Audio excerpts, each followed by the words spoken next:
Good morning, down the ride. Hiya, Penny's ready at the hairdresser. Thank you very much. Ask her to take a seat and we'll get a driver to you as soon as we can. Thank you. Thank you, bye-bye.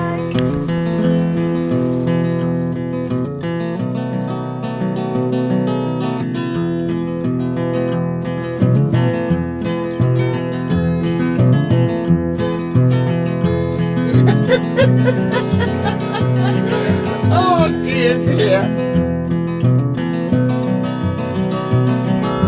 This is a sort of an interview, isn't it? Well, a little one, yeah, I guess it is. I suppose it is. And what do you think the secret is to growing old gracefully and happily? A couple of the old ladies, they've got such a terrific memory. They should be made to write it down because these stories are going to disappear. How are you this morning? Oh, not too bad, aren't you, considering? No, considering cancer and everything else, yes. And you'd be a lot better if we didn't have him on the bus. There we are. Morning, Brenda. On film this morning, my God. They're looking for the next Marilyn Monroe, Brendan. I think you could be the one. We should kick him off, really, and make this a ladies-only bus. Well, that would mean the bus would be empty. I suppose even if we leave Europe, I'll still be stuck with you lot, will I?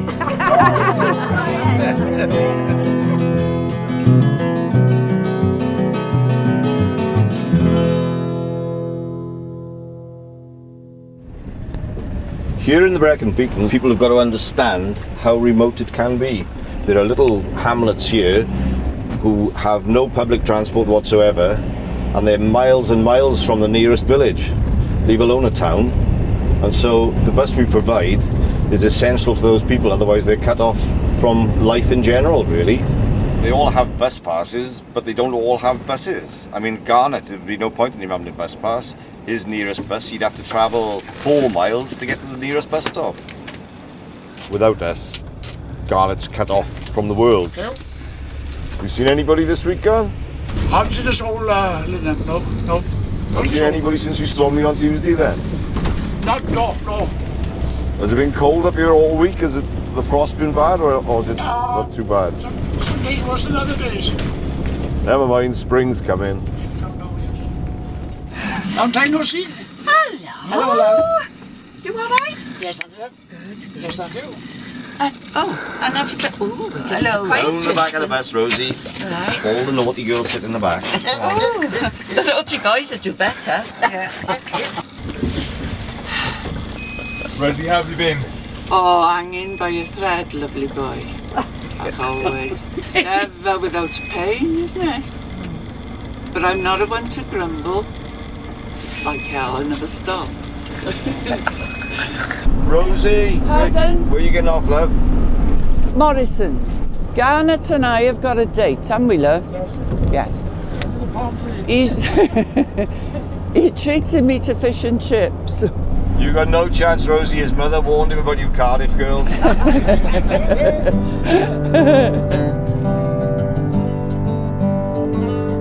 See you later, folks. Bye.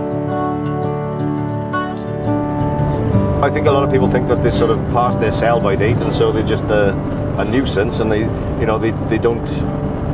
I don't know. They don't have any life, but they do have a life. There's quite a few of them really do enjoy themselves. You know, they like to go out to lunch and they go to different little clubs and little groups. We very often say they have a better social life than we do. They probably know that they've got a limited time left, so just make the most of it.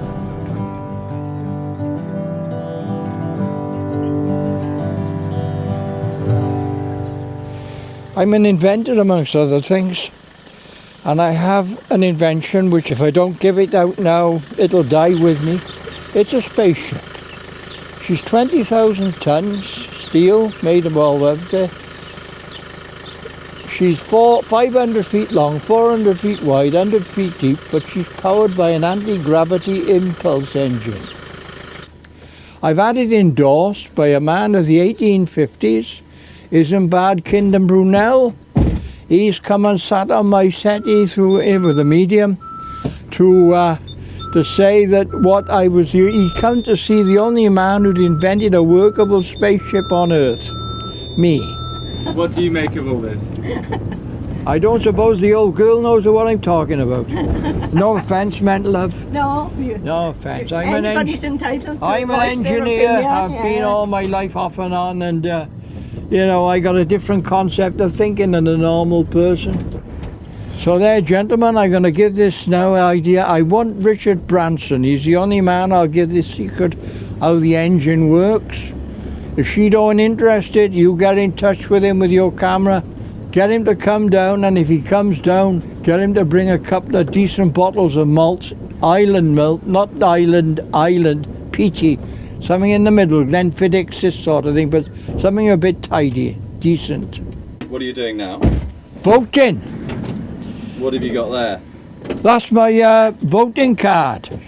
Put out. Goodbye, Europe. Thank you. Thank you. There we are, I've got what I wanted, haven't I? Publicity.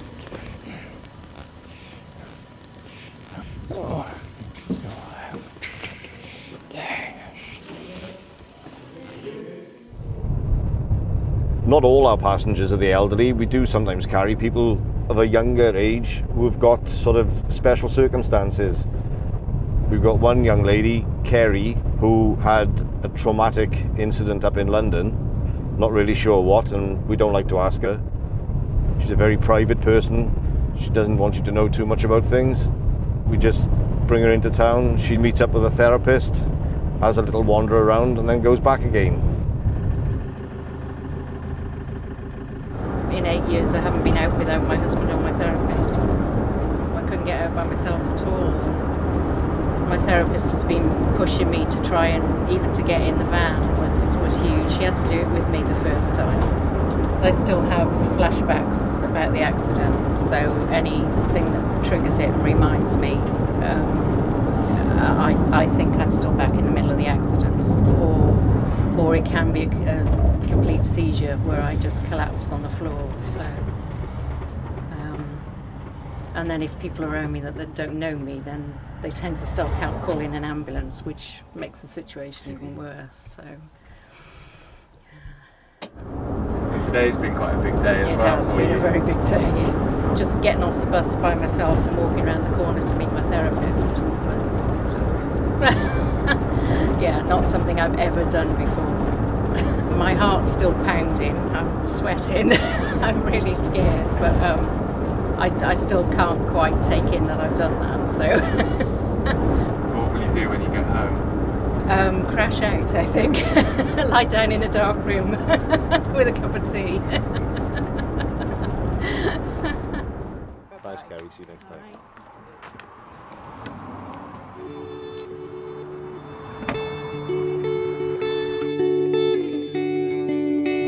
I never ever wake up in the morning and think I don't want to go to work. You always know that something during the day is going to interest you in some way or another, or surprise you. I mean, you get old ex-farmers who love to tell you about how life was in the olden days before tractors and things like this. You get ladies then who used to work in the hotels in Brecon back years and years ago. You know, they were the chambermaids, and you know, they used to have little funny stories to tell you about the rich and famous who used to come and stay and whatever. You get such a noise on you sometimes, you've got a job to hear what anybody's saying at all. They just like talking about their old life. Hello. Hello, it's Jane from Tipperary. I've got Mr. Rossiter ready to be picked up. Okay, thank you very much. Thank you very much. It won't be too long. Bye. Bye. Thank you. There we are. We're off to get Mr. Rossiter as well now. I can tell you about his army life. You wouldn't think he was 96 to look at him. The most amazing thing about George is his shoes. You can see your face in his shoes. Obviously, ex-military, it sticks, doesn't it, you know? I was 16 when I joined up. And I was 21. My father said I'll give him 6 months. So 26 years later, I said, right, that's yes. my father. Yes, yes. What was your finest hour in your service in the military? I don't know really. I was in Malaya, I was in Germany, Palestine. I think my finest hour was when I got off the beach at Dunkirk. How do you find talking about the war? I don't. Not as a rule, and I'm not allowed to watch anything on the telly pertaining to the war because I am post-traumatic stress. I have been post-traumatic stress for the last 10 years. I have these sort of nightmares and that, you know. Especially when my wife was alive, she kicked me to tits. Wake up! What are you doing? Hi, boys. Hey, boys. You're all waiting for candid, are you? Yeah. You'll be lucky. Good morning.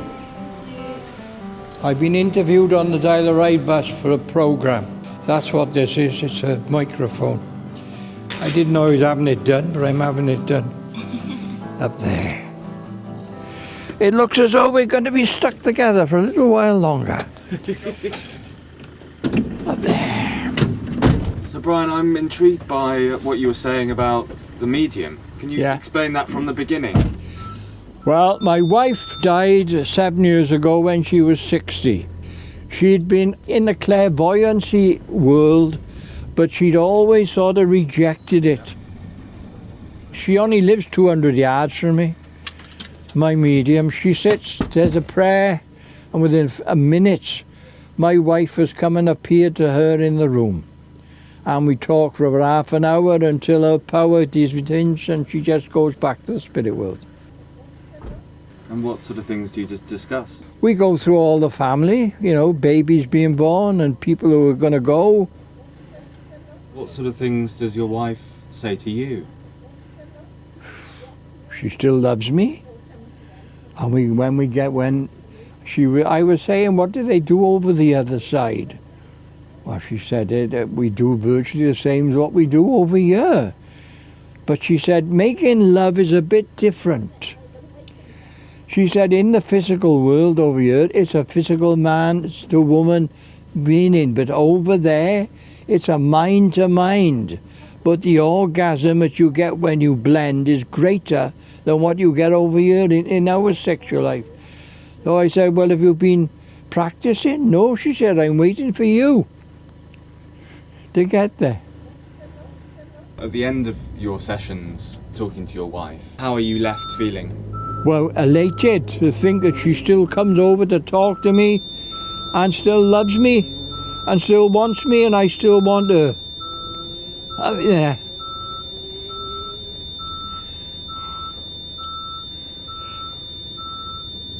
And does it ever make you feel emotional? Occasionally. Occasionally, especially if it's around her birthday or my birthday or wedding day. Up there. The end of November we got married. Met her in the July, married her in the November of 72. Up there. Aye. That's about it, boys. We used to have a manager who, I remember back a long time ago, somebody said, oh, we should really go to so-and-so's funeral, you know, and he said, oh, you really shouldn't. He said, because if you go to one, because we deal with such elderly people and there's such a quick turnover of passengers, he said you shouldn't. He said you shouldn't get attached. He said because A, you'll get upset, and B, you wouldn't have the time to go to all these funerals, you know, we'd be short of drivers. But there are certain ones, and like even now, there are certain ones, if anything did happen, well, I just have to take a day off because, you know, you do get that attached. You just can't help it. How often do you get a death? It would probably average out at one a week, but what happens is you won't have anybody for a fortnight, and then all of a sudden 3 people will pass away on one particular weekend, you know, and that's how it goes. But if you average it out, I would say probably one a week. I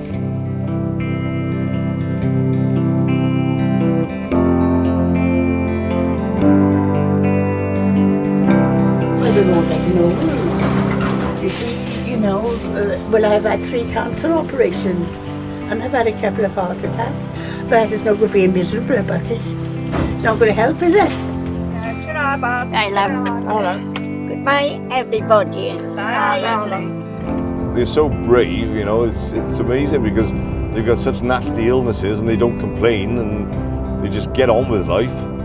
And some of them, as I say, look after themselves and they don't expect any help from anywhere, you know. Oh, she likes having his arms put around her. Well, so the thrill again of the week. Well, it works both ways, Brent. I don't get to cuddle many people, I'm afraid. It's the time of life, isn't it? Bye-bye. Ta-ra, sweetheart. That's you soon. I take everything in my stride, no matter what it is. What will be, that's what I say. Well, I might see you again in another 6 months. I'm still alive. Yeah. Well, it's been a pleasure. It's been nice talking to you. Yeah.